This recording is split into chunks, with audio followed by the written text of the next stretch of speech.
Bom dia, pessoal.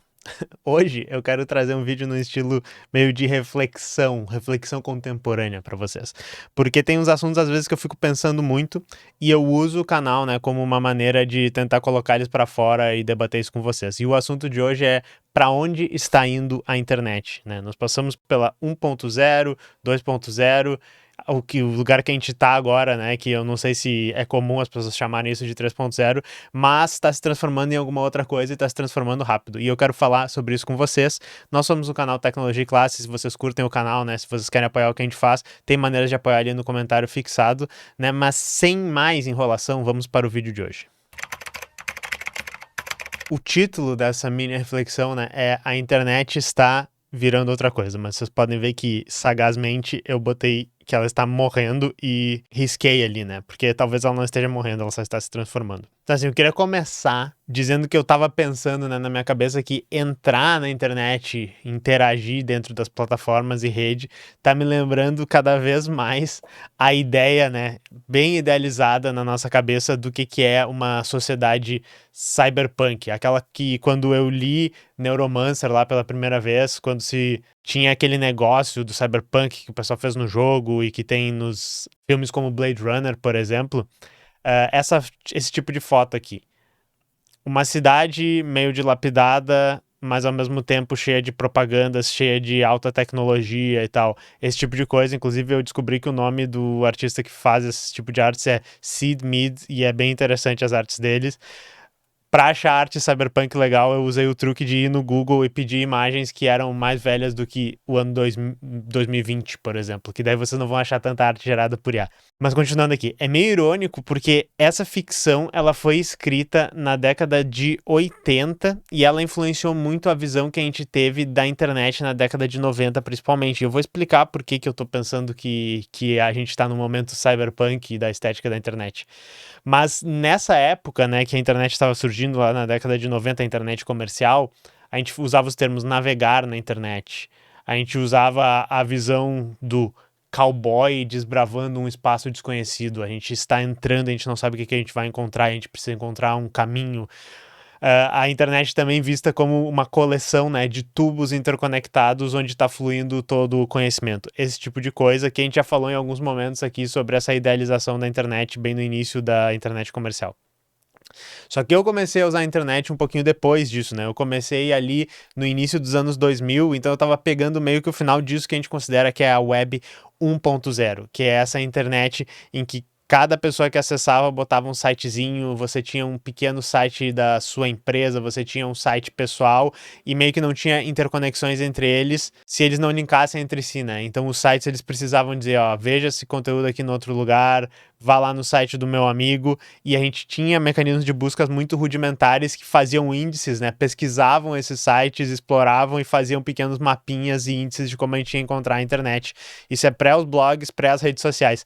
E na real eu gosto de imaginar isso como se fosse um mapa de um videogame, né? Eu botei aqui o Zelda 64, um jogo que na minha infância e adolescente foi muito presente. O mapa parecia enorme quando a gente era criança, mas se ele aparece desenhado aqui, a gente vê que esse aqui é mais ou menos todo o mapa do jogo, tá? E esse aqui que seria o campo principal do jogo, a gente meio que corria ele de um canto até o outro em uns 2 minutos, mais ou menos. Não é muito grande pelos padrões do que a gente imagina que é um mapa de um jogo hoje. A internet era meio tipo isso, assim, ela parecia ser muito grande, ter muita coisa, mas se a gente passasse a tarde inteira tentando catalogar e buscar ela, a gente faria uma grande parte dela.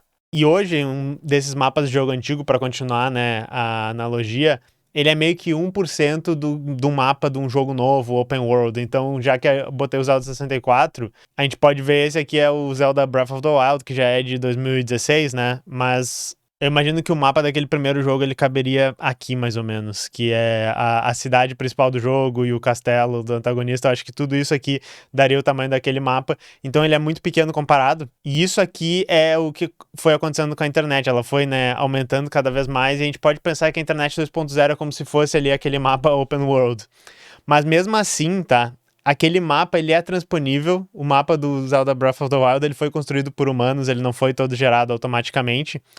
E a Web 2.0 era mais ou menos isso. Ela era cheia de blogs, ela era cheia de redes sociais, mas a gente meio que conseguia entender, conceitualizar ela na nossa cabeça. Ela é assim, esse conteúdo fica aqui, tem grandes pedaços da internet que são mais ou menos desse jeito. A gente nunca imaginou, quando a gente estava lá no início da década de 2000, que ia ter tanto conteúdo na internet. Mas a gente começou a ser criador de conteúdo na internet também, a gente começou a criar partes da internet, não era uma coisa mais tão institucionalizada, tão elitizada, e ela foi crescendo, mas que nem eu disse, na nossa cabeça ainda fazia sentido, a gente conseguia conceitualizar o que era esse espaço, era um mapa muito grande, mas era um mapa que existia. Só que aí a gente começa a chegar na internet que a gente está vivendo hoje, que a gente poderia chamar de Web 3.0, mas Web 3.0 era o nome que o pessoal das redes descentralizadas e das criptomoedas também, ou dos crypto tokens, queria chamar essa nova maneira que eles estavam imaginando de se organizar. Só que isso não vingou, tá, pessoal? O nome não pegou para esse tipo de coisa. E a web que nós temos hoje não é a web dos tokens da descentralização, é a web da IA generativa. A revolução que realmente mudou toda a maneira como a internet funciona foi as IAs generativas e a gente não tende a chamar de web 3.0. E hoje, né, esse lugar internet, embora eu seja muito crítico a chamar a internet como um lugar, vocês estão vendo que a minha metáfora é aqui, né, que a internet é um lugar e estamos dentro dela. Ela evoluiu para uma maneira que a gente tem algoritmos, a gente tem personalização, de forma que meio que não existe mais um mapa, nem uma conceitualização do que seria esse espaço digital. Existe uma geração procedural, né? Então a geração ela vai acontecendo sob demanda do que a gente vai precisar ver na internet. É como se ela fosse um labirinto para a gente ficar correndo lá, mas ela tem uma entrada e não tem uma saída. O objetivo não é encontrar o que a gente quer encontrar, o objetivo é ficar dentro do labirinto. E essa é meio que a parte mais interessante, que eu acho que é a grande inovação, né? Que a gente pode chamar desse novo tipo de internet. Na Web 2.0, dos blogs, das redes sociais, quem construía todo esse espaço para a gente ficar correndo e a gente ficar interagindo eram os próprios usuários. E por um momento, né, a gente viveu uma euforia disso, a gente viveu todos os altos, a gente viveu todos os baixos, né? A gente pode lembrar da influência na política, da influência na saúde mental das pessoas que isso teve, que foi muito ruim. Mas agora a gente tá entrando numa era um pouco diferente, porque a gente tem, né, o feed, né, a lista de conteúdos que a gente vai ver todo dia gerada por um algoritmo, e a gente tá vendo as Big Techs cada vez mais convencida de que elas podem gerar até o conteúdo algoritmicamente e de uma maneira procedural. Porque assim, ano passado, tá? 2025 já se estimava lá pelo final do ano que 50% dos textos na internet foram gerados por inteligência artificial. Então a inteligência artificial generativa só ficou boa em gerar textos mais ou menos, né, ali no final de 2022, e no final de 2025 ela já reescreveu metade da internet. Na realidade ela já reescreveu todo o conteúdo da internet, né? Porque agora metade é conteúdo real gerado por humanos, metade é conteúdo gerado por IA. A Meta já tá falando dos influenciadores fantasmas, né? Uma conta de uma pessoa que morreu, mas que poderia continuar atuando com conteúdo gerado de IA como se fosse a própria pessoa. Nós eventualmente vamos trazer um vídeo só sobre isso. A gente já falou muito sobre músicas geradas por IA, musicistas gerados por IA, né? Artistas, atores gerados por IA. E agora os agentes também agindo como se fossem pessoas, fazendo tarefas na internet, estão em todos os lugares. Isso é meio que a última moda, os agentes autônomos interagindo entre si e fazendo as tarefas. E pra mim isso é cyberpunk pra caralho, porque agora a gente não tá mais numa pequena comunidade cheia de casas e prédios com aquele mapinha que a gente conseguia entender e que a gente poderia, eu vou ir até lá e vou visitar isso.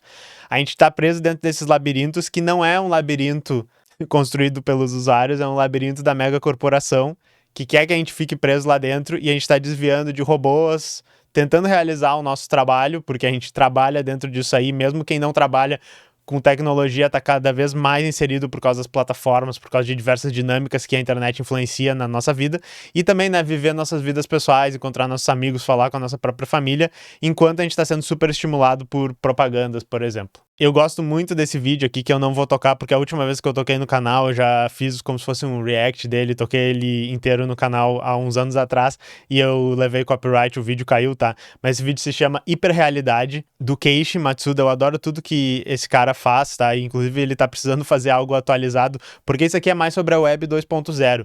Isso aqui mostra, né, uma realidade extremamente cyberpunk, em que essa pessoa, a gente tá vendo ela em primeira pessoa, Ela tá trabalhando em aplicativo, ela tá tentando viver a vida dela, ir no supermercado e fazer as compras, e ela tá vivendo esse mundo hiperconectado, onde a realidade da internet tá super imposta no que ela tá vendo, é uma realidade aumentada, é um negócio bem distópico, parece um Black Mirror, assim, mas eu adoro esse vídeo. E esse vídeo, que nem eu disse, ele tá um pouco desatualizado porque a gente tá virando outra coisa, mas esse vídeo sumariza bem a tendência da internet entrando dentro das nossas vidas, modificando elas de maneira irreversível, e tudo para o bem de algumas corporações que querem te vender um monte de propaganda, querem modificar teu comportamento, te controlar, esse tipo de coisa. Então, assim, nesse sentido que eu tô falando pra vocês, a gente tá começando a ficar cada vez mais parecido com aquele protagonista estoico do conto Cyberpunk.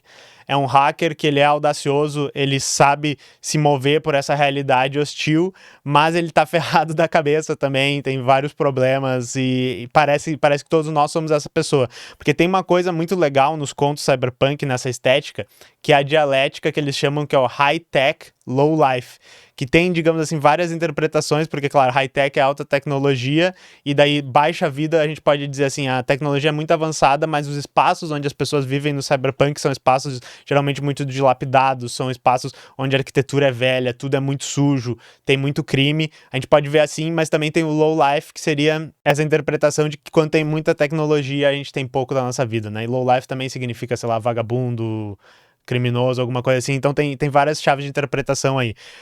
Mas essa dialética que eles criam nessas histórias parece muito presciente, porque parece que cada vez mais a gente tá vendo isso. A tecnologia avança, mas aspectos da nossa vida, eles regridem. E para temperar um pouco essa ficção ultra-realista que a gente está vivendo em 2026, a gente também tem uma coisa que está presente em vários contos cyberpunk, que é os bilionários investindo toda a sua grana, todos os seus esforços nos cultos suicida à tecnologia, tá? Então tem várias coisas assim, tem uma coisa que se chama Dark Maga, que é o iluminismo sombrio do movimento do Donald Trump, tem uma coisa que se chama altruísmo efetivo, que é um projeto bizarro, tem o projeto Tescreal, tem o novo futurismo, que quem não lembra, o futurismo foi um movimento tecnológico ligado ao fascismo no início da década de 1920, e muito mais, tá? Inclusive a gente vai fazer um vídeo estilo documentário sobre todo esse tipo de coisa. Mas agora, né, tentando ligar todas essas coisas pra vocês de onde eu acho que a internet pode ir, tá? Eu tô meio que vendo um caminho ali obscuro, assim, uma luzinha no fim do túnel de onde a gente pode estar chegando.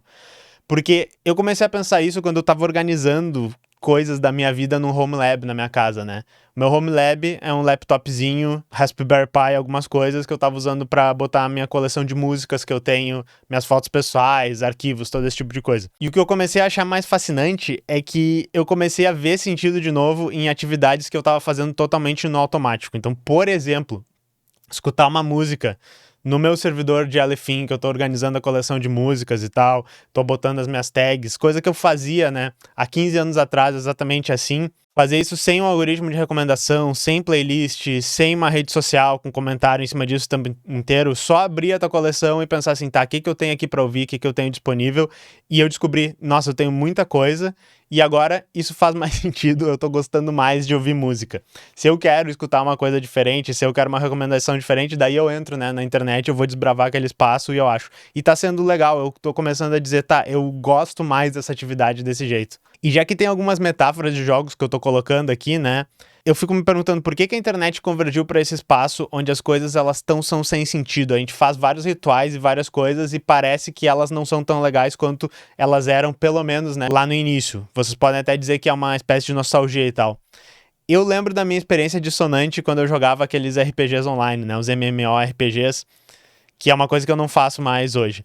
Eles são jogos que eles deveriam incentivar a tua exploração, uma gama de atividades, eles também têm mapas gigantes, eles têm muitas coisas pra fazer, né? Mas geralmente, depois de tu jogar algumas semanas, alguns meses, o jogo todo, ele converge pra uma outra atividade diferente, que vai ser a atividade que é mais lucrativa, que dá mais experiência e que aproveita melhor teu tempo no jogo. Então tem essa fotinha aqui do Ragnarok Online, e quando eu joguei muito naqueles servidores pirata de Ragnarok Online, eu notava que o jogo era legal no início, quando tu criava um personagem, mas eventualmente tu ia pra praia onde tinha essas focas aí, e tu ficava farmando essas focas durante semanas, sabe? E teve uma época que eu me perguntei, tá, mas eu sei que é o melhor uso do meu tempo, né? Se eu não ficar caçando esses mobs aqui, provavelmente é perda de tempo, eu não tô evoluindo meu personagem, mas não é nada divertido ficar batendo na cabeça das foquinhas durante 5 horas por dia para que o meu personagem possa chegar logo no nível 99, né? E essa é uma das grandes loucuras que a gente tem com o capitalismo. Ele nos dá várias escolhas, ele diz, você vive no mundo da liberdade, mas todo mundo, independentemente, escolhe gastar a maior parte do seu tempo fazendo essas coisas que elas perdem cada vez mais o sentido, porque a gente vê que tem alguns numerozinhos subindo, que a gente precisa ver esses numerozinhos subindo, e isso de alguma maneira deveria nos deixar feliz. Então, da mesma maneira que a gente tá preso caçando focas na praia, nós estamos presos como humanidade nesse estágio inferior da nossa evolução como espécie. Nós não conseguimos parar de ver os números subir e a gente continua na praia das focas do Ragnarok. E outra coisa que eu notei também, organizando as minhas atividades no computador, né, olhando meus arquivos, coisas antigas, é que essas fotos antigas, textos, programas de computador, vários desses artefatos, mesmo que eles tivessem sido feitos por outras pessoas, né, quando visualizados fora do contexto dessa internet que a gente tem hoje, que é em grande parte gerada por IA e automaticamente e é infinita, começa a ter significado novamente. Eles não são apenas recombinações de bytes sem valor nenhum. E daí eu comecei a pensar de novo na Web 1.1. Isso que era meio impressionante, tá? Sem muita nostalgia também, porque, que nem eu tô dizendo, ela não era um espaço muito acessível. Tinha menos gente lá e a gente não tinha as mesmas capacidades que a gente teve em algum momento lá com a Web 2.0. Mas ela era vazia, digamos, de pessoas, de conteúdo, só que ela era cheia de relações humanas, cheia de sentidos e significados. E isso tudo era em alguma escala compartilhado. Todo mundo tava meio que no mesmo mapa, tá? Por isso que eu botei o mapa do Zelda ali. Todo mundo tava jogando naquele mapa que era pequeno, não tinha muita coisa, mas a gente chegava pra pessoa e dizia, ah, tu viu aquele site? A pessoa pode crer, eu vi aquele site. Ó, eu gosto desse site, você conhece? Não, não conheço, vamos lá, vamos dar uma olhada. A Web 2.0 ela foi iterando sobre esse conceito e ela começou a introduzir a personalização e o, né, famoso algoritmo que as pessoas falam, mas em algum momento a gente cruzou esse limiar e a gente descobriu que cada um estava numa internet diferente, onde não existe quase nada compartilhado socialmente. Inclusive, vocês vão lembrar que nos últimos anos, sei lá, últimos 10 anos, os momentos mais memoráveis da internet, eu ia até dizer divertidos, mas tem coisas que não são divertidas, tá? São os momentos onde a gente vive eventos históricos, eventos na sociedade, memes que seja juntos, tá? Então, enfim, a pandemia foi um grande momento desses, onde todo mundo parecia que estava fazendo a mesma coisa, vendo as mesmas coisas. Porém, esse tipo de coisa tá virando cada vez mais a exceção. Porque cada um tá começando a ficar isolado dentro da própria internet. Mesmo que tenha conteúdo infinito, mesmo que tenha a possibilidade tecnológica de compartilhamento infinita, a gente começa a ficar cada vez mais preso numa experiência personalizada apenas pra gente. E isso tudo é pra dizer que me parece que agora tá rolando um momento por essa descentralização, essa fuga da internet que a gente tem hoje. E isso tá começando a dar certo, a funcionar mesmo. Esse movimento, ele não é de agora, tá, pessoal? Ele vem desde, sei lá, da década de 2010, ele ganhou força com as revelações do Edward Snowden, ele ganhou força com as redes sociais piorando e modificando cada vez mais, mas eu acho que ele estava prematuro. A Web 3.0 não foi esse movimento de descentralização, porque não era a hora dele, não era a vez desse movimento. Porém, hoje a gente tem as IAs generativas dos corpos, eu não sei se vocês lembram desse termo, é o termo do cyberpunk pro pessoal corporativo das empresas. Elas estão engolindo a internet e transformando ela no spam de IA, né, no slop, que é uma coisa cinza e sem personalidade, e faz cada vez mais sentido a gente não estar dentro desse lugar se a gente quer fazer coisas que a gente fazia na internet. A gente sair, cortar o contato com essa internet velha e construir as pequenas comunidades onde a gente vai lá para interagir e fazer as coisas que a gente queria fazer, e não para ficar aqui na internet dos robôs que estão transformando tudo em conteúdo de robô. E tentem entender o que eu tô dizendo aqui, porque eu acho que isso aqui é uma reflexão e tem que fazer uma análise, tentar entender se isso faz sentido. A internet, ela não tá se descentralizando hoje porque as pessoas perceberam que é tecnicamente melhor. Pode ser que seja, eu acho que sim. Que é moralmente superior não ficar centralizado nas redes de uma empresa gigante, porque é mais privado ou porque é mais aliado com a idealização do que a gente tinha que a internet deveria ser. Isso está acontecendo hoje porque a internet, que no modelo que existe, ela está morrendo e ela está colapsando dentro de si mesma. Esse movimento de fragmentação na internet parece que é a tendência, pelo menos por agora. Então, a fragmentação de comunidades em comunidades menores, de pessoas em sistemas dentro da sua casa, e daí a pessoa tem as coisas no seu home lab, e daí de repente vai botar uma VPN com um NetBird ou com um Tailscale e começar a compartilhar os serviços com as pessoas que estão perto, com a sua família, por exemplo. Ou até países inteiros se cortando da internet. É uma coisa que eu acho que vai acontecer. A China é um país semi-isolado da internet porque ela se isola da internet dos Estados Unidos. Eu acho que vai acontecer, eventualmente, os Estados Unidos querer cortar tecnologias da China ou de países que ele é inimigo, e daí eles vão cortar o acesso à internet para outros países, e daí eles vão ficar fora da zona de influência dos Estados Unidos. Porque eu acho que eles não fazem isso e hesitam fazer isso, porque eles sabem que as redes sociais deles e as tecnologias deles, entrando numa sociedade, elas fazem uma influência para que as pessoas fiquem dentro dessa esfera dos Estados Unidos. Eu acho que isso pode mudar agora. E é mais ou menos isso que eu acho. Eu acho que a descentralização está chegando porque essa web centralizada, ela mesma está colapsando sob o peso das suas contradições. Outro dia a gente pode fazer um vídeo mais prático, onde a gente pode falar de serviços, eu posso explicar como é que tá o meu home lab, vocês podem dizer assim, eu tô rodando em casa um serviço aqui para botar meus arquivos e meus amigos e a minha família usam, como é que a gente faz isso? Eu tenho, né, um serviço de mensagens XMPP que eu faço para a comunidade. Eu queria dizer que tem uma pessoa que segue o canal, que é a Isa, que tem o próprio serviço XMPP dela e que ela tá sempre falando disso. Esse tipo de coisa eu acho que vai ser mais comum porque a merdificação chega para todas as plataformas, tá? Não sei direito como isso vai se parecer, não acho que vai ser fácil, mas é uma tendência que eu tô vendo e fica a pergunta aqui. Vocês acham que eu tô certo? Vocês acham que faz sentido isso? É só uma coisa que eu tava pensando. Mas é isso aí, minhas amizades virtuais. A gente se vê na próxima.